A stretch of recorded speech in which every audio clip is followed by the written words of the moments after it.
સમગ્ર રાજ્યમાં શિક્ષણને લઈને શાળાઓમાં બાળકોને પ્રવેશ આપી પ્રવેશોત્સવની ઉજવણી કરવામાં આવી રહી છે, જ્યારે શાળામાં શિક્ષક છે કે નહીં, સમયસર શાળાએ પહોંચે છે કે નહીં, શિક્ષણ બાળકોને આપે છે કે નહીં, તેવા અનેક સવાલો ફક્ત સવાલો જ બની રહ્યા છે।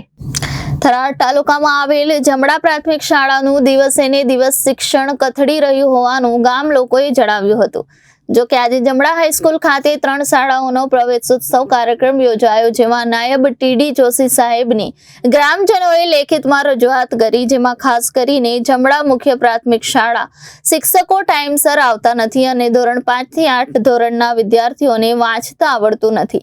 એમાં ખાસ કરીને માતૃભાષા ગુજરાતી વાંચી શકતા નથી, તો હિન્દી અંગ્રેજીની વાત જ દૂર છે।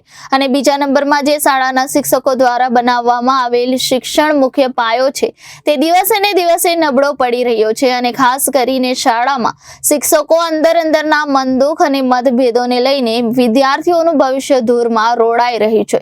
ખાસ કરીને મોટી ખામી અને જવાબદાર આચાર્યની આવતી હોય ત્યારે શાળામાં પૂરતા શિક્ષક, શાળામાં પૂરતા ધોરણો હોવા છતાં આ વર્ષે શિક્ષણ નબળું હોય અને વાલીઓને ના છૂટકે બાજુના ગામોમાં છોકરાઓને મોકલવા મજબૂર બન્યા છે। તેમજ ખૂબ જ શરમજનક બાબત એ કહેવાય કે આજે ન છૂટકે પ્રવેશ ઉત્સવ કાર્યક્રમમાં લેખિતમાં રજૂઆત કરવી પડે છે। રજૂઆત કરવા છતાં વખતે જો શાળાનું શિક્ષણ નહીં સુધરે અને શાળામાં શિક્ષકો મોબાઈલનો ઉપયોગ કરે છે તે બંધ નહીં કરે તો આવનાર દિવસોમાં શાળાને તાળાબંધી કરવામાં આવશે, તેવું ગ્રામજનોએ જણાવ્યું હતું। Reporter Thanaji Rajput, Janadesh news, Banaskantha.